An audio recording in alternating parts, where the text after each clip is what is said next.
Check the description for more game reviews, playlists, and videos.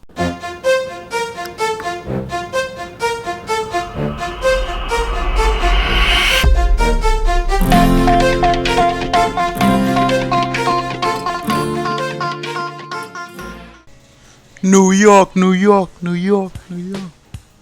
Hey, yo, we going on script for this one. Hey, yo, Lyoko is so loco like Yoko. Oh, no. Alright, none of that. I wanted to talk about Lyoko. I delayed this for a long time because I was just taking in the series. There was one episode I didn't watch called The Chips Are Down. And if I recall, that was actually a really good episode, but Amazon Prime didn't have it on for free. I might just buy it and go and watch it later, or find it somewhere on the internet. But yeah, there are 2 episodes. If you have an Amazon Prime account, it costs like $70 for the whole year, and it comes with so many benefits. That sounds like a lot of money, and it is, but it comes with so many benefits. You get free 2-day shipping on anything with no price minimum.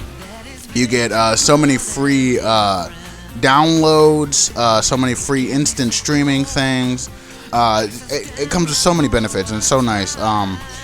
So if you have an Amazon Prime account already, you can go ahead and sign up to watch, not even sign up, you just go ahead and click on Code Lyoko and you can watch the entire series for free, except say for 2 episodes, which would cost you like $4 if you bought them from Amazon Prime. So I watched one of the episodes. Is kind of ridiculous. It's the final episode, the final battle against Xana. Not the final episode, but the final battle against Xana, which is a very important episode. But they didn't have it for free. But whatever. And then The Chips Are Down, which again I don't really remember how it went, but I think I remember that name for some reason. I was gonna start rewatching Code Lyoko, and that's the one episode title that I actually remember besides Teddy Godzilla. But yeah, so this review is going to have complete, total, parasitic, ruinous spoilers. So if you're going to whine about, oh, why did you say that? No, it's going to totally ruin it. You should just turn off the video now, watch the series, and then come back for the review. So I'm going to make this as long as it needs to be, because I just really want to get all my thoughts out there. This is completely off script. I'll try not to rap, but it might be kind of hard because I'm actually really excited. It's kind of sad though. It's always sad for me when a show ends because you grow. The characters start to grow on you, and especially if this is something you watched while you were a child. I watched this when I was years ago when it showed on Miguzi on Cartoon Network, which was like, I guess, the partner to Toonami, but like with more children-oriented shows, whereas Toonami had more anime and action shows. Miguzi had more child-friendly shows, if you will. So they showed that on Cartoon Network. Now it's moved over to the Hub. I don't know why. They have a new Code Lyoko series, by the way, which is called Code Lyoko Revolution, I believe, and it's basically Season 5. Honestly, I haven't watched it. I started watching one episode. I didn't realize it was live action. The 3D is much higher quality on the new one, and I think they went with a cell shaded thing, but they may not have. I may be remembering it wrongly. But it's live action, and I don't think Code Lyoko deserves to be live action. I think that makes it really weird. Especially with characters you've already grown up with and learned about and and love, then they all of a sudden become actual physical human beings, and it's like, whoa, didn't see that coming. It's a little weird to me. I don't think sometimes things just don't work with live action. You know that Dragon Ball Z movie? Let's not talk about that, right? Yeah, I mean, and then so. It takes place, I think, a year after the end of Season 4. But Season 4 wraps up so nicely, I don't think it needs another season, I feel like this is just kind of milking the cash cow, you know what I mean? But the other seasons 1 through 4, are very well contained, very nice, and definitely a great thing for you to watch. So time to get into the review. No more BSing. Time to get into it. So for those who don't know, Code Lyoko is a story about four teenagers who go to a school called Katic Academy. And Katic Academy is a boarding school, but they take non-boarders and all kinds of different students who come to the school to learn and to gain a nice education.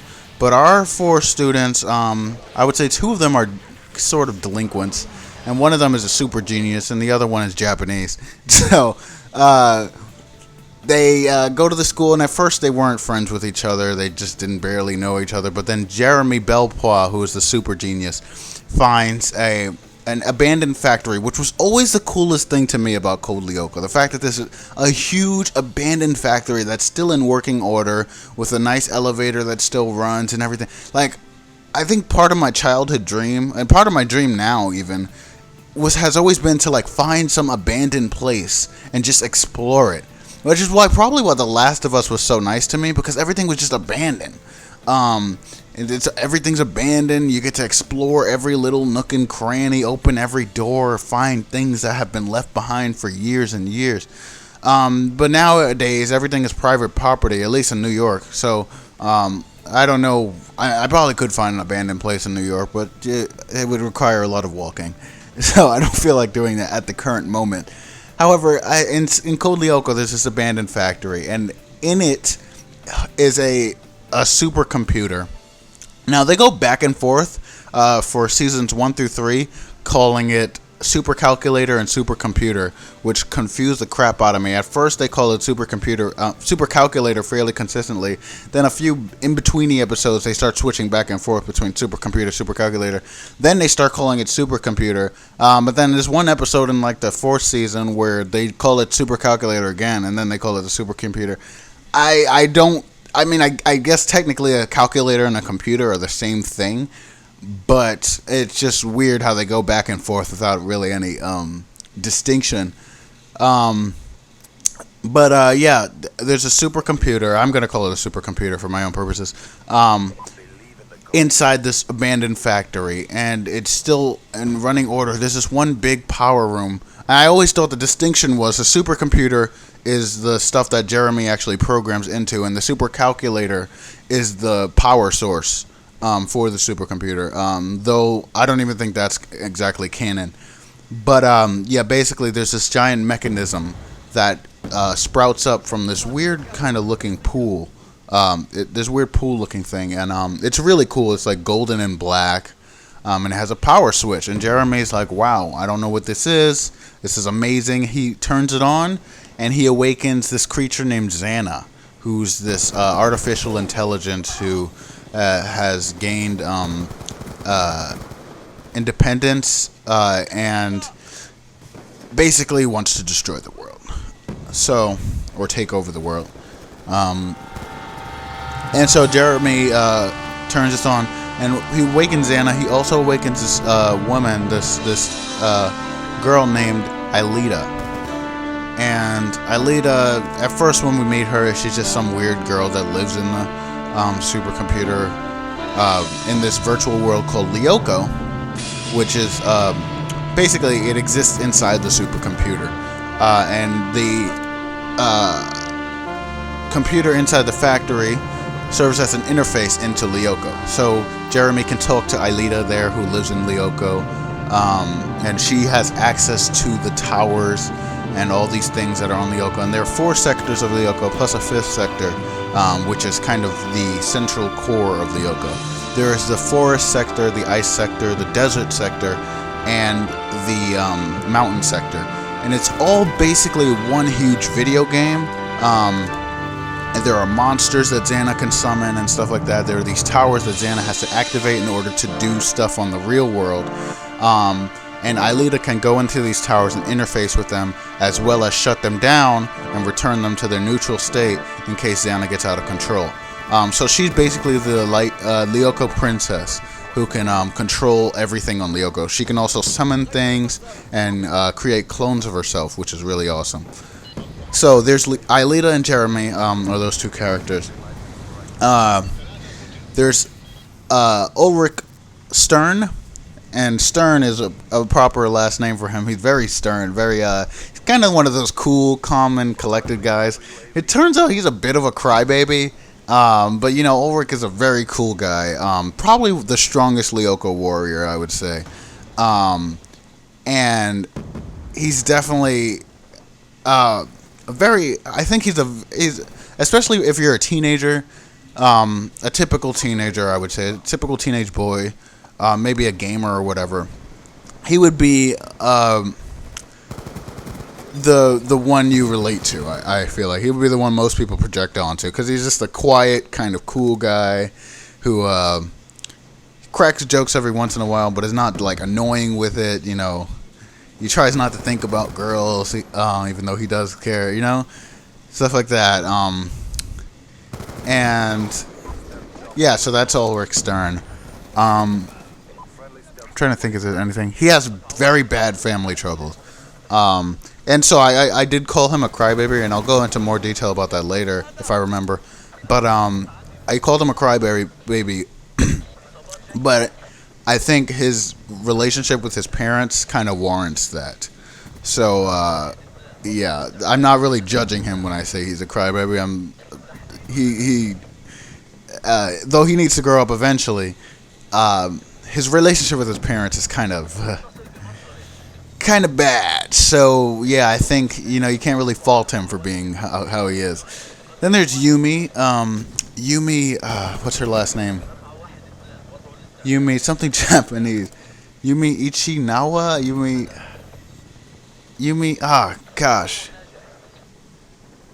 I want to say Yumi Ichi something. But Yumi basically is she's Japanese. And she comes from a very, not traditional, I don't know what traditional Japanese is, but I think the show tries to pass it off as a traditional Japanese family. The show is French, by the way. It's not an anime. It's a French show. And I don't know anything about French cartoon culture, but it's very good, and I like it. So, yeah, Yumi is a Japanese girl, and she practices martial arts and whatever. She takes on a bit of a goth persona, not super goth, but like she dresses in all black, her hair is black, you know. She is kind of quiet, but in the there's a flashback episode where you first get this whole introduction into everything, and something just was off about the way she said this. Like, some of the writing is a bit off at times, and a bit maybe too straightforward, and sometimes it can be really funny, but other times it could just be kind of weird, like, and it might just be the translation from French. But Yumi, Ulrich says to Yumi, why don't you just go off with your friends or whatever, and then Yumi just says straight up, I don't have any friends. Like, just straight up, like, not like, I don't really have any friends, you know? No, like, just straight up, I don't have any friends. And it's just really weird to me. It's like, kind of creepy. But yeah, Ulrich and Yumi have this like back and forth love-hate relationship kind of thing. They really like each other, but they go back and forth for the whole duration of the show. So if that's gonna annoy you, that kind of thing, if that kind of romantic tension is gonna annoy you, then you gotta deal with it somehow. It's gonna go back and forth, and you're gonna be like, yeah, good job, Ulrich, or yeah, Yumi, way to tell him. And then there's gonna be days where you're like, really, guys, come on, you can't just like kiss or whatever. You have to keep beating around the bush. It's gonna get annoying, but it keeps the story going, you know. And then there's my favorite character, Della Robbia. And his name is Odd, and it's definitely it suits him. Odd is Odd, and basically he's kind of a jokester. He's very delinquent with his schoolwork and everything, but he's a jokester. He is obsessed with girls all the time. Odd has been my favorite character since I first started watching this show. So definitely, he's still my favorite character. And why do I like him? Because he's kind of a trickster. He's small and scrawny, and I've always liked smaller characters. I don't know if it's obvious. But who is my favorite? Hitsugaya from Bleach. Hitsugaya. Goten. Freaking Gata. I've always really been a fan of small characters who are still very strong in their own right. So Odd has been that character for me in Code Lyoko. He's small. He's a trickster. He's kind of a jokester. He likes to be funny. He likes to have fun. And I just really like his character. And he's obsessed with girls all the time, girls. But then he's a heartbreaker, and he's always getting slapped and stuff because he's just he's such a playboy, and he's just so bad at pleasing girls, or treating them the way they want to be treated.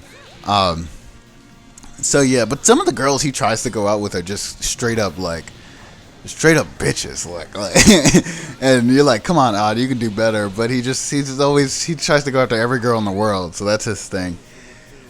And eventually they all come together as a team, and they go off to fight Xana and his henchmen, his henchmen, you know what I mean, his little minions that he has on Lyoko.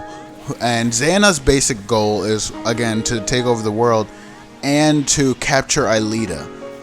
At least in the beginning, he wants to capture Aelita, destroy his former master, destroy Aelita, separate himself from Lyoko, and take over the world. That's Xana's thing. So Jeremy wakes him up, and he tries to interface with Aelita. Jeremy's main goal is to bring Aelita back to Earth, because if they shut down the supercomputer, that'll take out Xana, but it'll also kill Aelita, and they don't want to do that.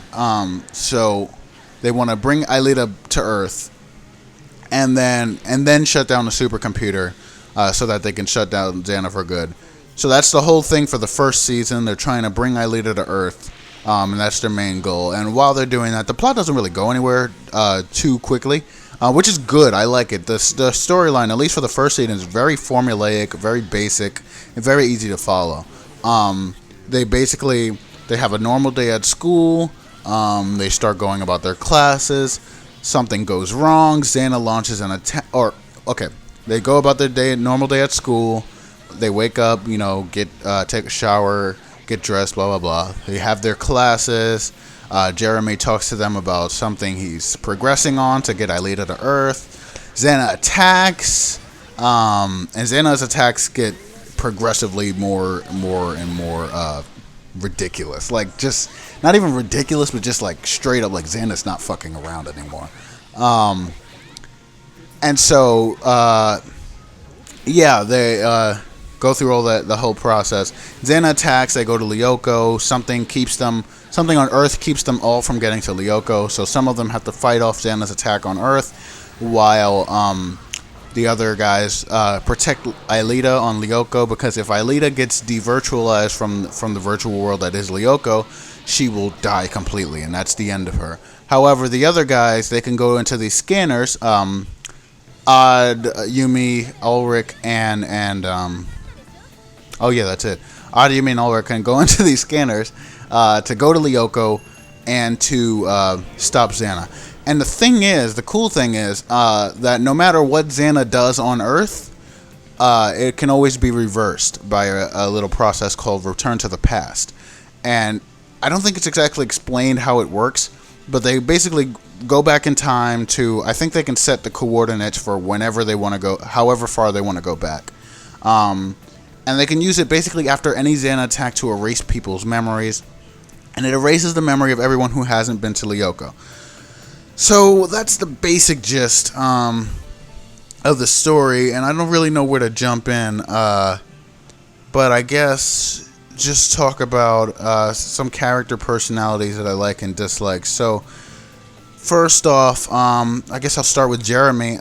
Jeremy is an interesting character. He's very smart, but he's bad at sports. I guess the stereotypical nerd kind of character. But he's super smart, straight A, super smart. He does things that no one could even imagine. Now I like Jeremy's character, but at the same time I dislike it because he can be very condescending of his partners, and of the stuff that they do. And his work all their work is equally important. They're on Lyoko protecting Aelita. but Jeremy's on the real world, programming stuff, getting them the gear that they need, and helping them along the way. It's like you have maybe your commander who's sitting back, watch paying attention to everything that you're going on your mission. You're out there with your gun and your equipment, your grenades and stuff, and you're out there going on your mission. But you have your commander who's keeping in close contact with you, making sure everything goes according to plan. So it's equally important. You can't have one without the other, But Jeremy will sometimes do things like, what are you guys waiting for? Like, what are you guys up to? It's like, hey, Jeremy, we're kind of fighting monsters here. And I think people would be more quick to side with the Lyoko warriors than Jeremy. But, Jeremy is doing a lot of hard work as well, and we can't overlook that. So he has a right to be proud of the work he does. But then sometimes he can be a bit condescending and pretend like their work isn't as hard as theirs. Also, there's this one episode where he gets really bossy and he's telling them, you guys need to be in shape. You guys need to exercise more and do all this other stuff. And it's like, hello, Jeremy, you're not exercising. And he's telling them that, oh, you guys are so slow. You guys don't do this. You don't do that. And he doesn't mean it to be mean, but he's just trying to get them in shape for better battles on Lyoko. Turns out that Jeremy is not so athletic himself. So for him to be judging them like that was kind of wrong. But, that episode really did tie it together and made him understand the importance of being fit himself before judging his friends. So that's basically Jeremy in a nutshell. I do like Jeremy. He's very cool. He can be a bit private and to himself, and he can sometimes shut off the people who actually care about him. But I think over time he actually does grow to accept his friends. And it's heartwarming, the ending of the series, because he says, I'm afraid that with Lyoko gone, that you guys won't want to be my friends anymore. Like, our friendship revolved around Lyoko. Without Lyoko, where's our friendship, And it's like, that's honestly, I didn't expect him to say that, but, honestly, I can understand that. Like, that makes a lot of sense. It's a very mature question to ask. They're just teenagers. Some teenagers just go through life, and it's like, they make the friends you make, and they think their friendship is going to last forever, and it's like, what if, our friendship only revolved around eating cake? Or what if our friendship only revolved around getting our hearts broken? But then, what if I say you have a group of friends or whatever, and there's a party in your school auditorium, and you're with your friends or whatever, and you're not with your friends because your friends are all with their girlfriends or whatever, dancing on the dance floor or whatever, and you're just sitting back on the sidelines. And then some other dudes are with you, and you start talking to them like, oh, hey, how's it going, guys, blah, blah, blah. Oh, I don't have a date. Oh, you don't have a date either? Me neither, blah, blah, blah. And you just get talking, and then you guys really start to get chummy together.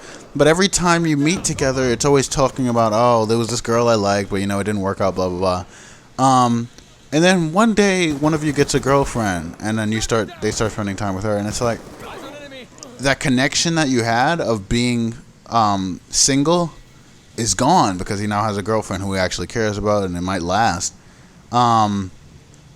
So, what then? And I think, and no one actually thinks about that while they're in the moment, but, I think it was very mature of Jeremy to ask that question. It was a bit, not foolish, it was a bit like, I don't know what the word is. It may seem on the surface immature, like, oh, come on, Jeremy, we're friends. Like, you don't have to worry about that. Like, but it's a very mature question to ask, I think. Because at least he's thinking about the future, and he's being realistic. Like, what if our friendship was only about Lyoko? So that's Jeremy, and he has a major crush on Aelita, which I didn't support for the first season, because it was basically a computer girlfriend, and I'm not one of the kind of guys. If you guys know anything about me, it's that I don't really like technology, because I feel like people assume a persona on the internet that they that they want to be. Like they're unfulfilled in real life, so they make this persona, and then they become that person on the internet. And that person can be a total asshole, or that person can be a total flirt, or total utter creep. And I hate it. It's disgusting to me how people act on the internet just because they don't have to be face to face with someone. And so I've never really liked the concept of computer dating either, or anything like that. I feel like you need to have a relationship with a face to face person, because otherwise you're only experiencing them in two senses, seeing them and hearing them. That's not love. I feel like you need to be able to see them, hear them, touch them, taste them, smell them, everything, the whole 9 yards, man, or 5 senses, I guess, in order to really love someone. So that's my thing. So I didn't really condone Jeremy's computer girlfriend relationship with Aelita in the beginning. But, you know, later on, it becomes acceptable to me. So yeah, that's Jeremy in a nutshell. Not really, but you know, I cracked it open quite a bit. I guess next I should talk about Aelita, since she was already mentioned. Aelita eventually comes to Earth. At the end of season 1, she comes to Earth, and it turns out she was already a human being to begin with, and she was sent to Lyoko, and that's where she lived her life. Now, Aelita, I like Aelita, I really do, because she has this very kind of spunky personality to her, and it's very like adventurous and daring and kind of smart and witty at the same time, and that's very, it's sexy. Like, to be honest, it's completely sexy to me. And it is a very sexy personality. It's a very attractive personality. And so it's a great, like, I like that personality for Aelita, and you kind of get that in instances during the first season. Like this one moment where Aelita is basically they're Odd and Yumi, I believe, are trying to protect Aelita, but they can't figure out a way to do it. And then you see Aelita walk off, and she gets devirtualized. And they're like, "Oh no, what happened? What happened?" And Aelita comes up to them and, "Hey, are you guys gonna just cry, or are we gonna get to the tower?" And it's like, man, I love that personality, because it's like she thought of a strategy, she went through with it, and then she sees her friends all breaking down. She's like, "What's wrong with you guys? I'm right here." Like, it's just such a charming personality, I think. Now the thing is, and she doesn't mean this, but it just kind of happens.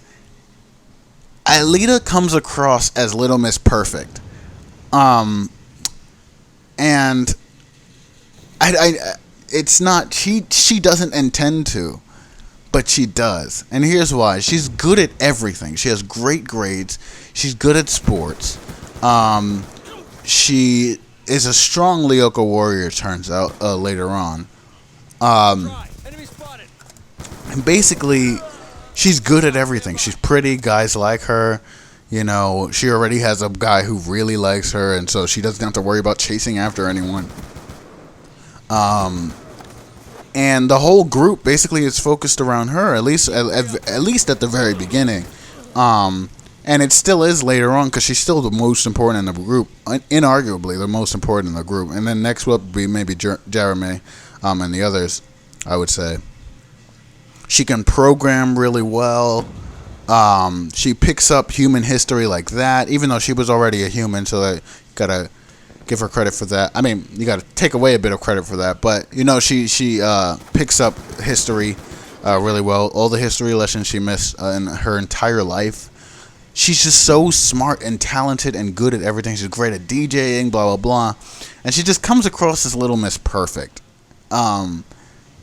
And so to me, it's like I do sympathize a lot with Aelita's personality, because I do like her charming personality. But the fact that she's Little Miss Perfect makes me like when she fails at things at times, and she can sometimes be very arrogant, and she doesn't want to. She tries to come to an understanding about things with other people. Out of all the people in the group, I would say she's the least quick to get angry at someone, but she will sometimes, when she has her heart set out for something, just completely deafen herself to everything else people have to say and do things that'll put her directly in danger. Like, go to Lyoko without any protection whatsoever. And so, when she does that, turns out Xana has a trap waiting for her multiple times on multiple occasions, and she has to suffer the consequences of that. It's good that she has to suffer the consequences, but then it always ends up with her friends help trying to save her, which is good, because it's like you can't just ignore your friends. And I think that's the message that those episodes focus around, is that Aelita tries to do something rash on her own, and as good as she is, as perfect as she is, quote unquote, she goes out to do this thing on her own. It turns out in failure, and then her friends come to back her up, because even she is nothing without her friends. And now, as I said, Aelita can't get devirtualized at first, but then when she becomes a human being, it turns out they find out a way that she can be devirtualized safely. And she also gets some of her own powers, the energy field. And then she gets wings, which is really cool. But I thought it would make her a bit overpowered, which it kind of does. But it's kind of okay, because she's also the biggest like target of Xana. So she kind of deserves to be overpowered. So, yeah, and she's just, I really do like Aelita. I like that spunky kind of adventurous personality that she has. It's very attractive, and I appreciate that sometimes she has to face the consequences of her actions. I think the resolution was most sad for her, because she, in the end, didn't get her father back, which is what she really wanted all along. And I was hoping that it wouldn't turn out that way, but it didn't. So I might as well talk about now Aelita's father. Who is Aelita's father? Aelita's father is this man named Franz Schaefer. And he changed his last name to Hopper, which is his wife's maiden name. And basically, Franz Hopper was this inventor. He worked for Caddick Academy and taught there. So he knows the principal of the school. And then he worked for the government, I believe. And then he tried to stop the government from doing something, so he created Lyoko. And he created Lyoko to be a haven for him. He also created Xana. I can't remember the exact backstory, but basically Franz Hopper created Lyoko. And he also created Aelita, but in a more fleshy kind of sense. So Aelita's his daughter. I don't know what happened to his wife. I believe she died, but I'm really not sure what happened to her. But yeah, he brought Aelita to Lyoko, and he brought himself to Lyoko. Xana destroyed Franz Hopper, in a sense. Franz Hopper became this ball of energy and code, and escaped into the internet to get away from Xana. Aelita remained on Lyoko without her father for all that time. And so Aelita's main goal after she gets her memory back was to get Franz Hopper back. She wanted to be reunited with her father. And that's her basic goal all along. So yeah, that's Aelita. And now Aelita and Jeremy's relationship is interesting. Because they obviously like each other, and I think it's more like an unsaid kind of, like, it's like they're boyfriend and girlfriend, but it was never actually made official, you know? It's like they're boyfriend and girlfriend, but they never actually agreed to anything. So it's kind of an implied relationship. And that can have its issues, because sometimes it's like, oh, Aelita will be going on a quote-unquote date with one person, and then the other person gets jealous. And then sometimes Jeremy will be interested in a girl, and then Aelita gets jealous. And it's like, well, maybe if you guys were a little more clear to each other, it wouldn't be like that. I don't know. But their relationship is really weird. In my opinion, I feel like Aelita could have been better with someone else. I feel like the whole story kind of not revolves, but at least the first season revolves around Jeremy's relationship with Aelita, and they obviously do care a lot about each other, which I definitely respect, and they do definitely care a lot about each other. and it's a beautiful relationship when you think about it. But I feel like, given the personality, Aelita would have been better with someone else, and I'll get back to that later. But yeah, so there's all of that, blah blah blah. See, Jeremy has an issue of being, like I said, he shuts people out, and Aelita is definitely the one person who cares about him deeply, and she, obviously they have that implied relationship, so she goes to his room all the time, and they're always together. But then there are some times when Jeremy is so caught up in his work with Lyoko and blah blah blah, and he has good reason to be, but he's just not very fun, and he doesn't try to have fun. He's always so super focused on Lyoko, and that's his be all end all of everything. And it's like, Jeremy, just chill out for a second. Your girlfriend's trying to talk to you. Come on, man. And so sometimes Aelita will go to him and try to appeal to him in a certain way, and he'll just completely shut her out, and then they'll get into a fight, and it's like, I hate when that happens. It's like, come on, if you guys are just better at communicating with each other, this wouldn't be an issue. And yeah, I mean, that's how that worked. And I think that's never mind. Let me just shut up. So what was I gonna say? Next, I guess I'll talk about Yumi and Ulrich. Yumi she goes to Lyoko and she fights with. Oh, before I go on to that, Jeremy goes to Lyoko. Like the writers obviously dance around this for a while. Jeremy goes to Lyoko twice, but you never see a 3D model for him, which bothers me because I really want to see Jeremy in 3D, and I want to see what he looks like. And whenever you see the artwork for the series or whatever, you always see you always see Aelita, Odd, Ulrich, and Yumi in 3D, and then you see Jeremy in 2D, and it's like, come on, Jeremy, like, I want to see you in 3D, man. I want to see you in 3D, but they never show him in 3D, sadly. But yeah, as I said, he'd been to Lyoko twice. Once to get him, his image in the scanner or whatever, so that he could not have his memory erased when they go back in time. And the second time to build up his resistance to Xana, so that he wouldn't be possessed by Xana as easily. By the way, Xana has the power to possess people. Spoiler alert. Yeah, so Yumi and Ulrich. That's a toughie. Yumi goes to Lyoko. She fights with fans, like little Japanese fans that you fan yourself with.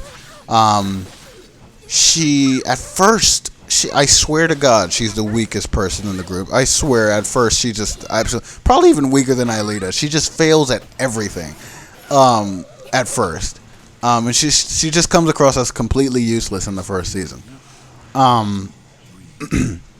She's the oldest in the group, though. She's actually a year older than everyone else. She's a grade above them. And so she's a little more mature, just slightly more mature than they are. And yeah, so there's that. But like, just in terms of combat, she seemed to be the weakest to me at first.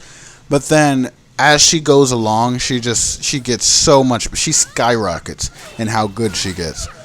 She has the ability called telekinesis, which is basically obviously she can move things with her mind, and she has these fans that she can throw around. And at first, I was like, "Come on, this girl is the weakest piece of crap I've ever seen in my life." Then later on, I swear she gets so much better. So just to name a few of her strategies that were just amazing.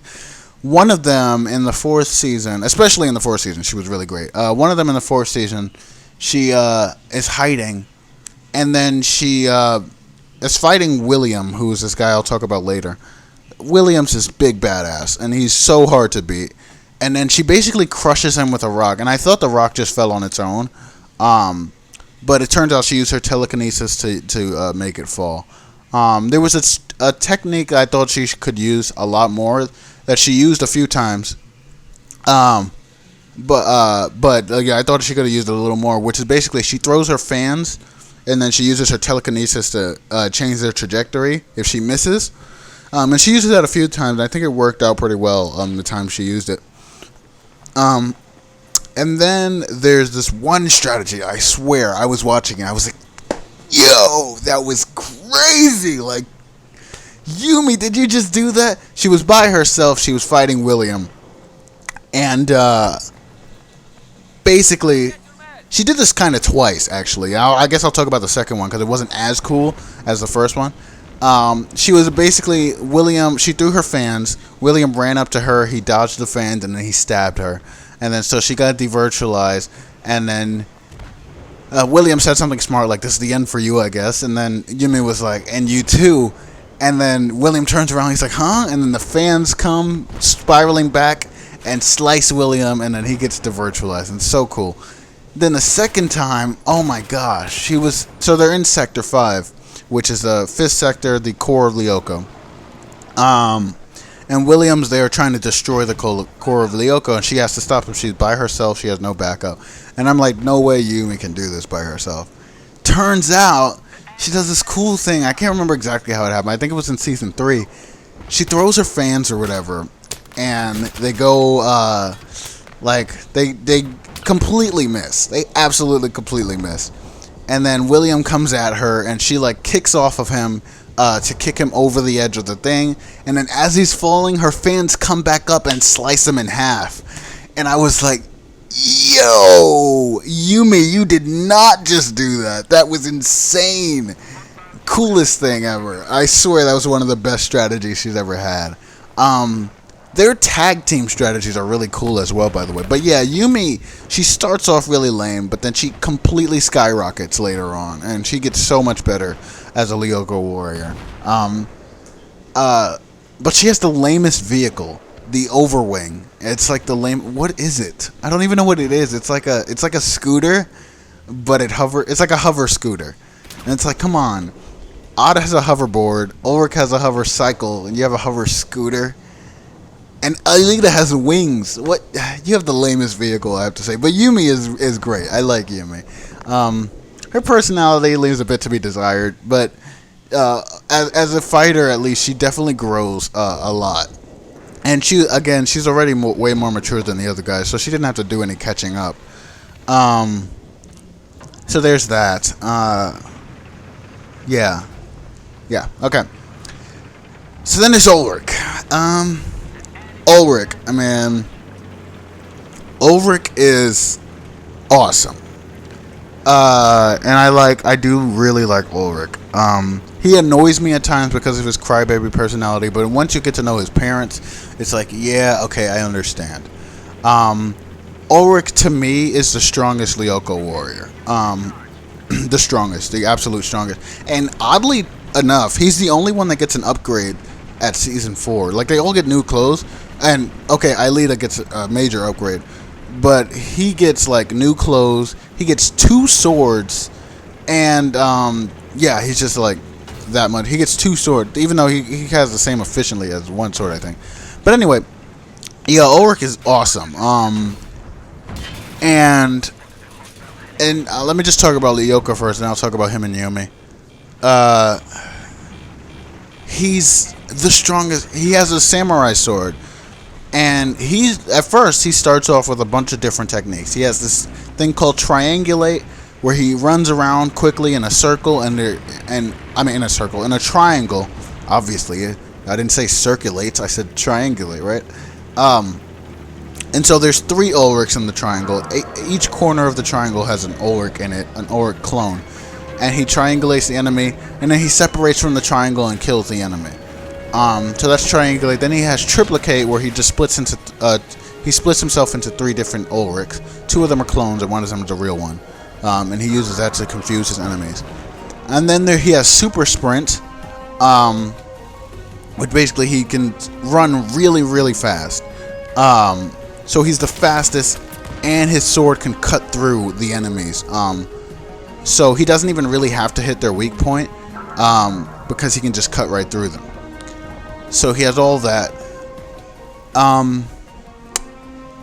Then what else? So he has all those moves. He has this thing called impact, which I'm pretty sure it's not anything special. It's just like he just says it as he's about to stab an enemy. So that's basically whenever he's about to stab an enemy, he says impact, and he just stabs it. I don't know if it gives it more force or anything, but that's what he does. Later on in the later seasons, I just noticed this at the end of season 4, is that he doesn't really use triangulate or triplicate, and I don't know if that's because he got rid of them. I don't know. Jeremy unprogrammed those because they were very useful, but he only really used super sprint, and that was his main thing. But yeah, Ulrich, man, he's so good. He's just the strongest because he can slice through everything. He has all those abilities. And in terms of strategic possibilities, he just has the most because he has so many different abilities. He has a hover cycle, which can go really fast on ground, and it can fly at times. I'm not really sure when. Most of the time he's on the ground, but sometimes it can fly.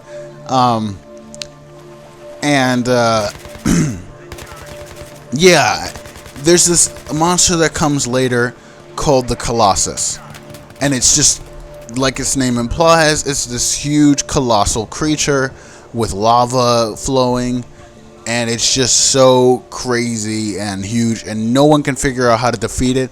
And Ulrich single-handedly defeats the Colossus. And I said to myself, if anyone could defeat that monster, it was Ulrich. So I'm glad he was the one who actually sealed the deal on that monster. He defeated it single-handedly. Like, gosh. So that was cool. And then there's this one fight with Ulrich versus Aelita. Aelita gets possessed by Xana, and she steals one of Ulrich's swords. And they're battling it out, and it looks so amazing. It's so cool. Aelita gets the upper hand somehow, but Ulrich holds his own. See, anyone possessed by Xana has their powers amplified. I think even on Lyoko, which is what happened to William. But but Ulrich still manages to hold his own with one sword, and he's like not trying to devirtualize Aelita. Like, he wants to devirtualize her, but then Jeremy's like, wait, no, don't devirtualize her. And he's like, oh, well, then what do I do? And he's like still holding his own against her, even though she's trying to fight him with the intent to kill. And it's definitely it's really one of the cool fights out there. And then Ulrich has a lot of different fights with William. Again, a character I'll talk about later. So Ulrich is definitely one of my, not even my favorite, but he's just definitely the strongest Lyoko warrior. He's the fastest and the strongest, hands down. And if anyone could defeat the Colossus, it had to be him. I just knew it.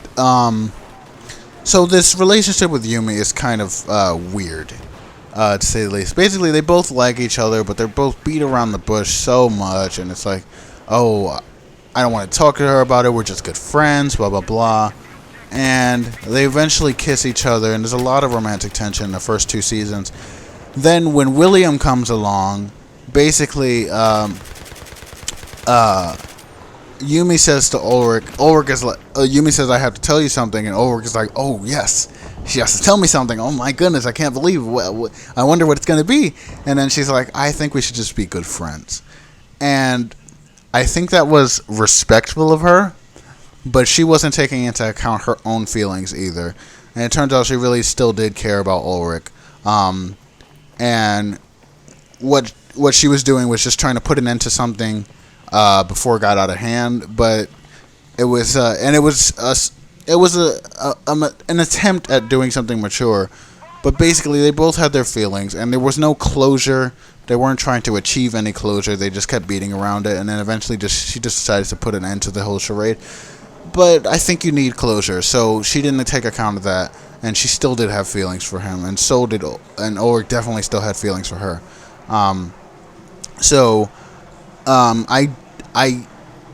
The ending of the resolution of that left a bit to be desired, but at the same time, it was a definite resolution. They were holding hands. And Yumi said, even though Lyoko's gone, it wasn't going to end. Basically, Ulrich really liked to show off for Yumi in Lyoko, which is obvious. And yeah, I definitely liked the resolution. I feel like that could have been a bit more like a kiss or something to seal the deal, but it was like, it is what it is. And that was good enough. I feel like I should say something else. Nope, that's it, I guess. William. I'll talk about William now, then I'll talk about Odd after, since he kind of fits in with this. William is basically a guy who comes in. He's a super delinquent, super bad at school, this whole school deal. But he's a super cool guy, and which is why it kind of bothers me. He looks like he would be a delinquent, but it bothers me because he's such a nice person. And so, yeah, basically William came in. He transferred from another school. He's in the Yumi's grade, and there's this whole romantic tension. William really likes Yumi. Yumi really likes Ulrich. Ulrich really likes Yumi. They don't want to say anything to each other, so William is trying to get in between that. And I wasn't talking about Yumi, am I right? But no, seriously, William tries to get in between that. And you know, it's this back and forth thing between William and Ulrich. Ulrich is super jealous of William, especially since William gets to spend more time with Yumi because they're in the same grade. Ulrich is super jealous of William, and William is, you know, trying to do his best with Ulrich. But the thing that made me like William, not the first time around, but rewatching the series, and I don't even remember the scene, but rewatching the series, William goes into Ulrich's room, and because Ulrich is like getting super pissy about him always spending time with Yumi, and then William goes and he keeps it so real. William goes, "Look, either you say something to Yumi or I will."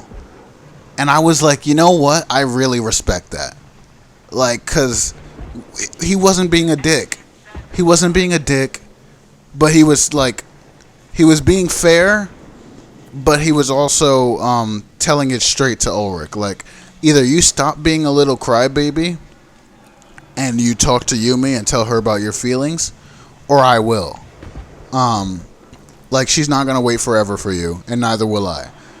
So there it is. And it's like, some people might say, "Oh, that's wrong because there's a bro code or whatever, blah blah blah." You know, bros got to watch out for each other. You don't take a girl when someone else likes. But it's like, come on, if your guy is just gonna sit there and mope about it all the time and be a crybaby and not tell her his feelings, then what William said is perfectly legitimate and perfectly right and perfectly mature. And I think that really showed that William was a nice guy deep down. As time progresses, Yumi starts getting kind of angry at William because William is very persistent about his feelings for her, and he really wants her to like him. And Yumi just gets kind of annoyed by it. So when the others in the group decide that maybe, you know, William should be a part of our group, you know, he should go to Lyoko, we definitely need another person to help us out. Yumi doesn't really want to do it. Eventually they decide that yes, William is a necessary part of our group, so let's bring him in. And then things go wrong because William starts trying to show up, but I mean, granted, he jumped in as Xana was gaining power, and I didn't mention every return to the past that they do, they find out Xana gets stronger with every return to the past. So I don't know what proportion it is, but they do it a lot, even after they find that out. So he definitely gets a lot stronger, and William jumps in the middle of all that. I think like season 3-ish. So he was just getting into this new thing. He was like, "Oh, it's like a video game, blah blah blah." And yeah, they can explain to him all they want that, oh, it's very serious what we're doing here, like this, the fate of the world is at stake, blah blah blah. But you're in this new virtual world with this cool new powers. Like, don't you want to explore that? Don't you want to get used to that? But they were a bit mean to him. But you know, he was kind of trying to show off, and he was trying to, you know, explore the world, even though Aelita was definitely in trouble. William's power is a great sword. He has a great sword. He also has this thing called Super Smoke, which is like Super Sprint, but it's not. It turns out to be even more powerful than Super Sprint, and I'll explain why. It might be Xanified powerful. But anyway, Yeah, William has a great sword and all this stuff. He gets possessed by Xana when he's supposed to be protecting Aelita, and he puts Aelita in danger, complete danger. And then, so, William gets possessed by Xana. Xana takes over Sector 5, destroys Lyoko. Franz Hopper has to come back from the internet to save Aelita from her ultimate demise. And he manages to do that, but then William becomes a puppet for Xana. And so that's why what I mean when William fights Ulrich and stuff on Lyoko is because William has been Xanified. He becomes a puppet for Xana. And he is the most overpowered. I swear to... Man, he has the great sword. He can throw the great sword and call it back to him from anywhere. He can go into this... There's this, like, water in every sector called the Digital Sea. And it's like, basically the sectors don't have walls, so you can just fall right off the map. And, like, imagine any map in any video game, but without walls. So you can, if you go to the edge of the map, you'll just fall right off. At the bottom, there's like an ocean called the Digital Sea. And if you go into it, you basically get virtualized forever. You get devirtualized forever. You get killed forever, blah, blah, blah. That's the end. No escape.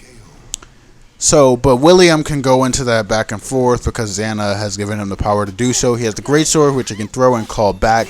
He has a super smoke, which is as fast as a super sprint, if not faster, and it can also help him fly. So he can use that thing to fly. He has all these minions of Xana who basically bow to his command. He's basically a general for Xana while he's on Lyoko. He can tell the monsters to do anything he wants. Blah, blah, blah. He can use them to fly around, use them to lay down suppressing fire, all this stuff. He has a lot of life points, so he doesn't get devirtualized as easily. And yeah, I mean that's William in a nutshell. He's so strong, and he probably would be the strongest Lyoko warrior if he was a good guy. So that's William, and he becomes a persistent threat throughout the series, especially as they get closer and closer to defeating Xana for good. So that's William. And then there's Odd. Odd, he takes on the persona of a cat while he's in Lyoko. This gives him the ability to climb. So he has these sharp nails, and he can use them to climb walls and stuff, climb stone faces. His main ability is called laser arrow, so he can shoot these arrows out of his wrists. And his ammo count seems to change from episode to episode, which makes sense. It's not like they have to be consistent. And it's always supposed to be for story purposes how much ammo he has. But sometimes he'll have a lot of ammo, he'll just be rapid firing, and other times he'll take like 3 shots and be completely out of ammo. But yeah, he has the laser arrows. And he can climb stuff. And he has this other ability called Shield. Apparently everyone has a type of Shield ability, but his is literally called Shield. And he's very acrobatic. I would say him and Yumi are the two most acrobatic. Yumi can like spin around and use her fans to block attacks, which is awesome. It's absolutely awesome. And she can flip and to avoid attacks and stuff. Odd is also very acrobatic. He's also jumping around all the time. His vehicle is called a hoverboard. And he can, I mean, not a hoverboard, overboard. And he can use it to basically fly around and stuff. He loves the excitement. He loves to be able to use it like a skateboard and be so action-packed and everything. It's so cool. So that's Odd. He had this one ability in Season 1 called Future Flash, which allowed him to see into the future things that were about to happen. I think he uses it. I thought it was a lot more important as I was thinking back to it when I first watched the series. But I think he only actually used it maybe 2, if even that, maybe 2 times in the entire time that he had the ability. Eventually Jeremy just does away with it, and I was wondering what happened to it, and Jeremy they just explained in one episode that Jeremy called it useless, and so he didn't bring it back. So yeah, he lost that ability, and it could have been pretty useful, except that it just gave him the ability to see into the future. He couldn't really stop it, like he couldn't really stop what was gonna happen. I don't think, and yeah, it didn't really. It came kind of randomly, like it didn't really come whenever he wanted it to. So yeah, it kind of was useless. But even without an ability like that, Odd is still very capable, and he's still able to hold his own in Lyoko, which is great. And again, Odd is my favorite character, because he's so adventurous and stuff. He gets into random fights with his partners. You know, he gets, I would say, without the whole couples and stuff. You know, Odd and Yumi. Yumi and Ulrich, and Jeremy and Aelita. He gets the most screen time, I would say, with everyone. He gets a lot of screen time with Yumi, a lot of screen time with Ulrich, a lot of screen time with Aelita, a lot of screen time with Jeremy. Because he's just all around. He's like kind of like a fifth wheel, if you will. But you know, everyone, like, because everyone else has like a couple going on, and so I've always had fun trying to pair Odd with people. Thinking about it, though, I think that Odd and Aelita would make a good couple because their personalities are so similar. They're both jokesters. They're both very witty. Aelita's a little bit better at being witty than Odd is, but they're both very adventurous. They like to explore. They like to be daring, especially on Lyoko. I feel like if they had the chance, would make a decent couple. They get a lot of screen time together, as a matter of fact. And when they're on Lyoko, they're always laughing and joking and saying all these little witty one-liners and stuff to each other, and it's nice. So I don't know. A little back part of my mind always thought that there was going to be one moment where Aelita kind of cheats on Jeremy with Odd, but that's just me fantasizing. But you know, I think Aelita and Jeremy's thing is beautiful, but I just feel like in terms of sheer personality that Odd and Aelita would work well together.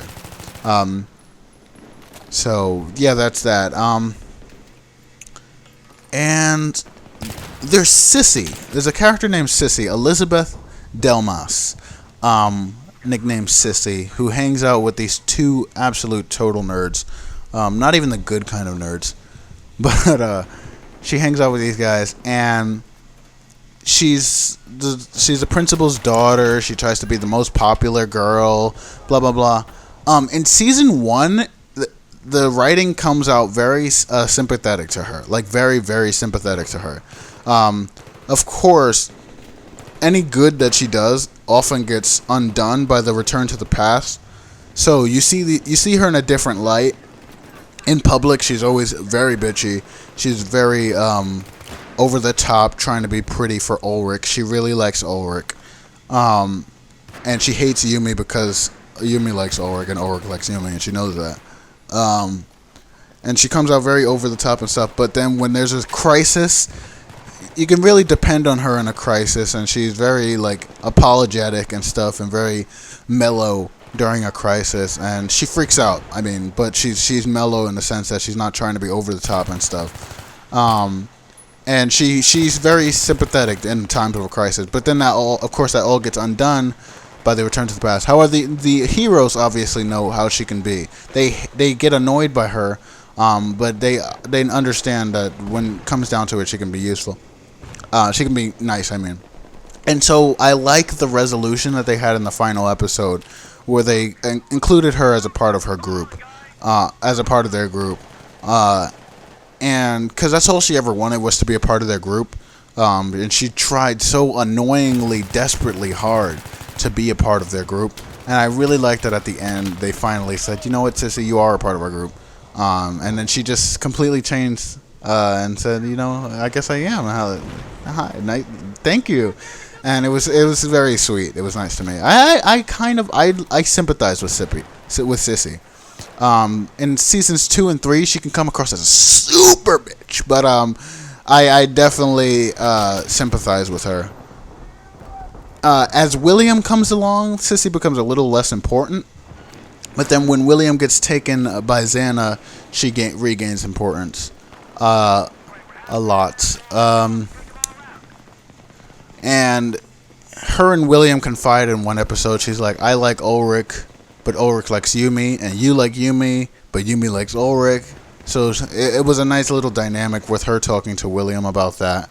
And I almost thought her and William were going to hook up in that moment, but I was like, nah, it's not going to happen. And I always had this one question. This series does a great job of answering every question that I could ever have. It might just be because I've already watched it before, and maybe some questions were just subconscious things that I already knew. So I was basically just kind of refreshing my memory, but I didn't realize I was, so it happened in the form of a question, even though I already knew the answer, if that makes sense. But even if that is the case or that's not the case, whatever. I don't think it is the case, but if it's not the case, this series did a great job of answering every question you could possibly ask. For instance, one of the questions I asked was, why didn't they make Sissy a Lyoko warrior? Sissy's main goal was to be a part of their group, and she's shown herself to be capable when shit hits the fan. So why didn't they make her Lyoko warrior? Turns out that they tried that already, and what Sissy did, I thought about this in my mind, and I said that, of course, you don't think outside your mind, so how could I have possibly thought of it anywhere else? But anyway, I thought about it, and I was like, okay, so Sissy, she would be a great member to have. She would be able to help them get to the factory when they need to. Maybe she would be a decent fighter on Lyoko. And that would all work out well. The only issue I could think is that she's probably a blabbermouth. She would probably go out and tell people when she's not supposed to, but it might still be worth having her as a partner. Her and Jim. The gym teacher's name is Jim. Yeah, go on, laugh. And he's a cool guy, and he goes for a while knowing everything about Lyoko, and then they erase his memory. And he's just back and forth. He goes to the factory about 5-6 times in the entire series, and so he knows everything about Lyoko, but at the same time he knows nothing at the same. But I like Jim and Sissy, and so I was wondering, why not Sissy? I understand that she might be a blabbermouth, but it might work out if they really stress to her. Turns out they tried to make her a member of the group, and then she told she told her father, she said, Dad, you gotta shut these guys down, you gotta shut off the supercomputer, or it's gonna be the end of the world. So she was not sympathetic to Aelita, and she was not sympathetic to the cause of bringing Aelita back home. So that's why. Because the first thing she did was tell her father when things got out of control. So that's why she couldn't be a part of the group. So now I get it. I was like, okay, I get it. I felt a bit heartbroken at the prospect, but I was like, I understand. She can't be. Jim, I thought Jim might be good, but I guess Jim is an adult, and it wouldn't really work if an adult was part of the group. So they kind of took him. I don't think they really had a good explanation for why Jim couldn't be a part of the group. I guess the only reason he was a good member of the group before was because when he knew everything about Lyoko, for the couple days that he knew it, was that he didn't have a job. He had gotten fired from the school. He didn't know what to do with himself. He didn't have any place to live, so he lived in the factory, and then he just spent time with the kids and helped them out with Lyoko and helped them fight off Xana's attacks. But then, since they did a return to the past or whatever, and he got his job back with the school, if he was supposed to be an authority figure, I don't think they could confide in him like that. And since he wasn't an authority figure, I think they could confide in him. But as an authority figure, he would have tried to do the quote-unquote right thing and shut down the computer, even though they don't understand the consequences of that with losing a human life. So, yeah, I mean, I guess that's why Jim couldn't be a member of the group. What else is there? So basically, season 1 is very formulaic, and it ends with Aelita being brought to the real world. Season 2 explains that Aelita has a past in the real world. Basically, what Xana took from her was her memory of her past, so she would never be a complete human being on the real world. So there was all this a struggle to bring her back, to get her memory back from Xana. Meanwhile, Xana was trying to kidnap her and control her so he could destroy Lyoko. Season 3, Xana separates himself from Lyoko and becomes an entity which exists on the internet. And basically what he wants to do, he wants to kidnap Aelita to lure Franz Hopper out of his hiding place, and so he can kill Franz Hopper and finally be away from him. Franz Hopper is basically the ultimate coding prowess he's the only one that can really stand up to Xana's power. Besides the Lyoko warriors. And this is also the season where William becomes one of Xana's puppets. And now the World Wide Web basically exists inside the Digital Sea. So Jeremy creates this vehicle called the Skidblondeer, the Skidblondeer, or the Skid, which can go inside the Digital Sea without getting devirtualized, and basically acts as kind of a submarine type thing, and it can fire missiles and stuff, torpedoes, at these monsters who exist in the Digital Sea or the internet. Then they have to go out and fight replicas on the internet. They have to find replicas of Lyoko on the internet and destroy them in order to weaken Xana. Because Xana has this big master plan, and he's using these replicas, which are attached to supercomputers in the real world, besides the original one, in order to let this master plan come about. Turns out he wants to create a giant robot army in order to take over the world. And he gotten pretty far in his progress of that. Jeremy figures out a way to use the Skid to get into the internet, to get into the replicas, to bring the Lyoko warriors to the real world, but as their virtualized selves. So they have all their powers that they would normally have on Lyoko in the real world. So they use those powers to destroy the supercomputers that Xana is activating in order to bring about his master plan. And yeah, basically it just gets more and more exciting as time goes along. At the very fourth season, they're destroying these supercomputers. They're fighting William constantly, and then Xana brings out the Colossus, which was like, whoa! I was like, what? No way they're gonna beat that thing. It turns out Ulrich single-handedly just takes it down. It was a struggle, but he manages to do it, and it was amazing. Yeah, I mean it was just so great. The action is kind of a little lackluster at the beginning of the first season, but then it just keeps going on and on. It keeps getting better and better. Like I said, Yumi skyrockets as a fighter. Trying to think what else. What else is there? Yeah, basically the resolution is really nice. They managed to defeat Xana. Xana, I was hoping that there would be a moment where they actually talk to Xana and they actually like figure out what his true intentions are. But he's always this silent villain. He's always this silent villain who's kind of just lurking about trying to make his master plan come out, which is very insidious.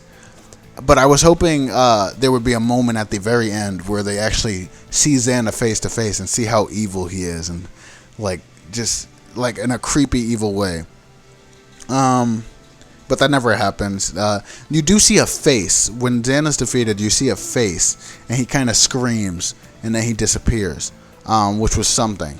Not quite what I wanted, but it was something. It was an embodiment of this evil person, of this evil entity, which was nice. What else? Yeah, so Xana gets defeated, and then the resolution is really nice. Basically, the final episode, they're deciding, should we get rid of Lyoko? Like, is it worth it? Like, we had a lot of good times on Lyoko. Is it worth getting rid of it? And in the end, they decide, yeah, we need to get rid of it. What I didn't like about the ending, though, was how little William was involved. They get William back after all that time. They fight and fight and fight and fight to get William back. Finally, they get him back, and then they exclude him from the group. And it's like, what? Like, come on. After everything William tried to do to help you guys, you just exclude him? Yeah. That's how they did it. It wasn't as mean as they made it sound. Like, they were... I think Yumi was most upset.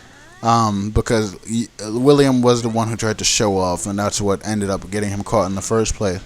And there was a little bit of tension because he used to be Xana's puppet, and it wasn't of his free will, but he was Xana's puppet, so they were kind of dealing with that. And I think Yumi was the most annoyed at William. In the end, though, they were on good terms. Although William wasn't involved in the shutting down of Lyoko, they were on good terms. And William was one of the people who agreed, along with Yumi, who was the only other person, that they had to shut down Lyoko to get rid of it for good. No one else really agreed. They all had their reasons why they wanted it alive. Aelita's was the most legitimate reason, I think.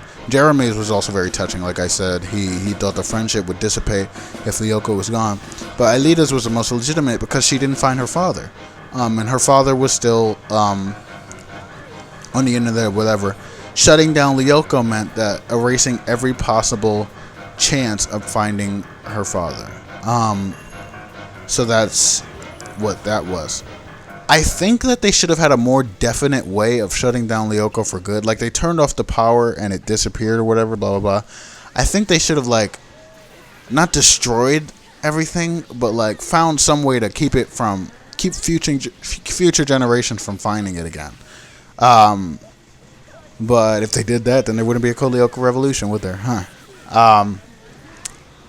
But yeah, it all ended pretty well, I think. And yeah, that was nice. Now, there are a few plot holes, like, and you gotta understand, though, that it's a kid show. So some of the plot holes were, necessary as a kid show, because it can't have a certain level of darkness and violence. So, like, there's some moments where Xana had the chance to completely obliterate and destroy certain people. Like for one episode, Aelita gets possessed by Xana, and she goes into Lyoko with Yumi, who is unsuspecting of Aelita's turning. And Aelita just trips Yumi and runs off. I was thinking Yumi was completely unsuspecting, completely unaware. All Xana had to do was, like, push Yumi into the digital sea, and she would have been gone for good. But no, she just tripped her and ran away, and I was like, I was like, but then I understood, it's a kid show. You can't have everything be so definite as that. And there would have been nothing that could possibly save Yumi at that time, if Yumi had been pushed into the digital sea. So there was no way they could have written themselves out of that corner. So yeah, you have to understand, even though there are plot holes, that those are some of the answers to the plot holes could just be that, it's a kid show. And as I said, some of the writing is so blunt that it's really funny. I think it's just because of the translation. Like when Yumi said, "I don't have any friends," like straight up, "I don't have any friends." That's it. It was just kind of dark and weird. But there was this one thing that Jeremy said that was hilarious.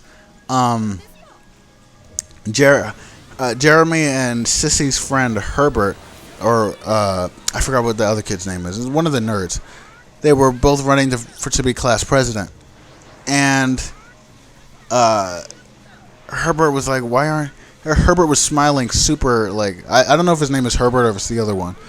But basically, he was smiling super hard. He was trying to really appeal to people and trying to smile really hard to be class president. He's like, "Jeremy, why aren't you smiling?" And Jeremy's like, "Because I don't want to look stupid like you, that's why." Or something along those lines. It was just so blunt. I was like, "Ha, that's hilarious." But yeah, that's that. It was some of the writing is just crazy. And I think, again, it might be the translation. Overall, man, I really love Code Lyoko. It was a great show. I'm mad that it's not on Cartoon Network anymore. It's on the Hub now, I think. I don't know. It's one of the Hub signature shows, I guess. But it used to be on Cartoon Network. That's where I'll always remember it, or Amazon Prime, I guess. And it was great getting the chance to rewatch it like this. Really made my summer. And I definitely suggest you guys go and watch it if you get the chance. Now, I don't usually give a numeric rating to things because I don't really think that you can give a rating to your opinion. But I guess if I had to give it a number, 9 out of 10, 9.5 out of 10, 9.25 out of 10, 4.5 out of 5 stars. It's good. It's good. And it's definitely a concept like no other. Like, these kids go about their normal, or not like no other. It's kind of like a Digimon concept, but without the animals, you know? They go into this virtual world, but they also have to go about their lives in the real world. And it's kind of like those episodes of Digimon where they go back to the real world for a little bit and they find out that time has stopped. And they still have to go about their life, but when eventually they have to go back to the virtual world and go about their business there, but eventually it always comes back to the real world, and the threat becomes an imminent threat at the real world, you know? So it's kind of like that, I think. And, you know, it definitely Digimon and Code Lyoko, things I grew up with, you know, they were very great. And so, if you think Digimon is good, Code Lyoko is just as good, I think, if not better. And yeah, definitely give it a watch if you can. So, I feel like there was so much more I wanted to say, but I think, you know, I'm at an hour and 20 minutes. I've said pretty much everything I need to say, I think. If you guys have any questions, comments, leave them in the comments below, and I'll try to answer them about the show, you know. Different things. What did you think about this episode? Oh, I thought this, blah, blah, blah, you know, stuff like that. I did want to say, though, before I go, if I was a Lyoko warrior, what kind would I be? And now, I'm pretty sure people know Gutsman from Mega Man. Specifically Mega Man Battle Network. Gutsman, he has these big fists. These big iron fists. I think if I was... I'm usually... My kind of Lyoko warrior thing would... my kind of... Like I said, I like small characters and stuff. And specifically small and fast characters. Like, I really like Kid Buu. So, people that are small, fast, and powerful at the same time. So, I would like to be that, except that it's kind of already been done. Ulrich is really fast. Odd is really acrobatic, and he can climb. And Yumi can flip around and do all that stuff. So, I would need a different kind of angle to go about it, just from a strategic perspective. So, I think if I was a Lyoko warrior, I would have these iron fists that, basically can punch the crap out of the monsters, and I can like punch them into oblivion, or if I punch them in the weak spot, then they get devirtualized or whatever. And so I could do that. And I think my ability would be Shockwave, which is basically I hit the ground and it sends fissures or it sends shockwaves on the ground to blast the enemies away, like that. And I can also use it to dodge enemy attacks. And I'm not trying to be super overpowered or anything. I'm trying to keep myself in check. Like, if I wanted to be overpowered, I would say, oh, I'll just take all the powers of all the Lyoko warriors. I would have a huge, giant, 10-foot sword like Sephiroth, fly around on one wing, and completely obliterate everything with my freaking Harvest Angel, or whatever it's called, technique. And yeah. And I would just destroy everyone with my Meteor Shower attack and completely be the strongest person ever. Nah, I can't do that. That's not fair. So if I was a Lyoko warrior, I would have these iron fists. I would be able to punch the enemies really close. And so I would have to be good at close range combat, I guess. Otherwise, I would just completely fail. Close range combat, but the shockwave would be good for close to medium range. And it wouldn't... I guess I don't know if the shockwave would hurt my friends. I guess my friends would have to be kind of away from the shockwave. Friendly fire is possible in Lyoko, so I would have to be careful with my shockwave. Also, I would have to be careful if I make any fissures that they don't fall into the digital sea, because that could be very dangerous. So I would have to be very careful and concentrate my attacks to make sure that I don't hurt my own friends. in the process. So that would be my two abilities. And I guess, yeah, so those are my two abilities, I guess. Fissure and having the 2 Iron Fists. My weapons would be the Iron Fist. Fissure, the Shockwave would be my ability. My vehicle, I'm trying to think of an original vehicle. There's already a cycle. There's already a scooter. There's already a skateboard. I'm guessing rollerblades. Like, that's the only thing I can think of. And it would work well for me to have rollerblades because, especially hoverblades or something that I can use to fly when I need to. If I had hoverblades, I wouldn't be able to carry Aelita around, but I would be able to get really close to my enemies really quickly with my big iron fist and, like, rollerblade up to them really quickly, and then get up close, dodge them really quickly, and bam! Sock them right in the face. Knock one enemy out, spin around, do a pirouette, and then keep rollerblading around the other enemy. And I would be able to be really fast and use my close range effectively because I would be on these fast rollerblades, you know? So I think that would work really well if I had rollerblades and the big iron fists and the shockwave ability. So that's what I would be if I was a Lyoko warrior. I don't want to bother coming up with a name and everything. I can't really think of that on the spot. But yeah, all of that. I guess that would be my thing. What else? Is there anything else I would need?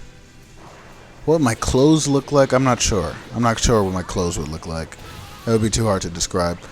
But I guess, yeah, so that's that. What's my favorite sector? So, again, there's 4 sectors, and then this Sector 5, which doesn't count. It doesn't count. I guess my favorite sector would be the ice sector because there's so much more possibility. I guess the mountains, the desert sector and the ice sector. Desert sector has these, like, pillars of stone that can fall over, but the ice sector has, like, ice, and there's, like, a bunch of little sliding things you can go down on, and a bunch of other stuff. And there's a lot of different structures in the different sectors. Like there's floating platforms in the forest sector, I believe. There's water in the ice in the forest sectors. So they all have different characteristics to them. But I think my favorite would have to be the ice sector. So yeah, I think that's it. So thank you guys so much for sitting through this 1 hour and 27 minute, probably 1 hour and 30 minutes, by the time I finally finished working my yap, my trap, my yak. Yeah, thank you guys so much for watching. Definitely, if you get the chance, watch Code Lyoko. It is a great show, and it is excellent, and it's just awesome and perfect. Not perfect, but it's just awesome, and it's definitely a wonderful experience. The characters are so good to get to know.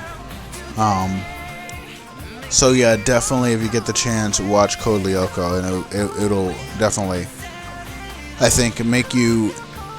You'll definitely enjoy it. And even if you don't enjoy it, you'll just probably be like, it's meh, but it's not terrible, So there's Code. That's basically what I would say. Please, if you like this video, leave a comment again with questions about the series. These, again, total spoilers. You probably sat through this already.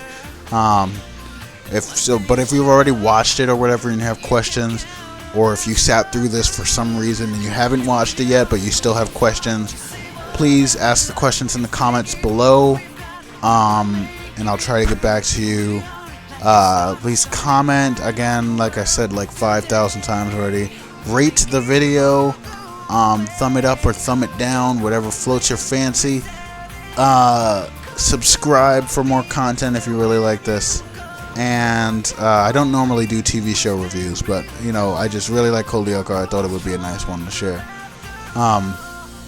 Subscribe and share this video if you have a friend who likes Code Lyoko, if you have a friend who used to watch Code Lyoko, if you used to watch Code Lyoko, share it to yourself, I guess. If whatever, if you have a friend who likes TV reviews or whatever, just share the video.